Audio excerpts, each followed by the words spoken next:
Then the other question was, so how to do, sort of distinguishing like a positive insight from more of a compulsion. So this is a really good question. There's a metaphor I like for this that I learned from Patricia Zurita Ono, who's an ACT and OCD specialist in America. I really like this metaphor that she uses where, OCD is like a loud, sort of aggressive music. So, you could think of heavy metal or very loud techno or whatever. And I'm not making any comments on music. I like most music, so I'm not saying there's anything bad with that music, but it's like loud and grabbing your attention and trying to get urgency and something happen now.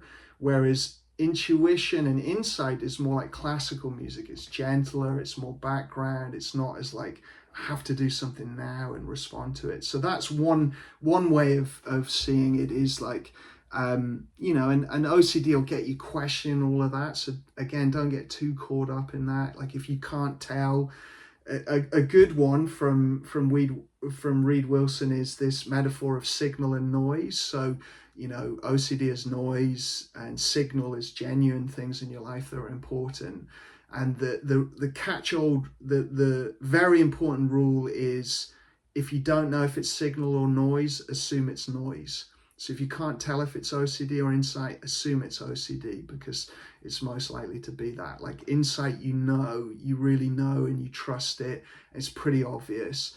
A little bit like the kind of OCD themes where they get you questioning your sense of self and your choices in life and what, the person you want to be and all of that. Well, people who are genuinely changing direction in their life, it's an exciting thing, it's a fun thing, it's interesting, it's not filled with doubt and despair and panic and worry and things like that. So again, it's more about like an expansive opening up feeling versus a closing down or a confused. Really doubt is the indicator as well. Like insight won't come with doubt. So you kind of will know when it's insight, and whereas anything in the OCD realm, there will be some doubt there in some form, because you wouldn't be struggling with it if there wasn't. Workability, is something to think about here. Like if I've got this insight and I still can't kind of tell if it's insight or OCD, well, how will it play out if I put it into action? Will it work for me to live a values-based life? The other thing with insight is it should lead to action very quickly, whereas the compulsion of sort of insight hoarding and gathering these sort of it gets called insight hoarding and mental compulsion. Well, it won't lead to action. It'll lead to more rumination, more storing, more gathering of ideas and insight rather than physical action in the world. The urgency is a big one. Like if it comes with massive urgency for all of us, it's probably worth assuming it's OCD, and learning to not respond to massive urgency, instead to slow down and, come back to values instead. And if you can't sit on it, if it's like, I've got to do something with this now, well, that's probably not insight. Insight, you'll feel like, oh, well, if I forget it, it'll come back to me.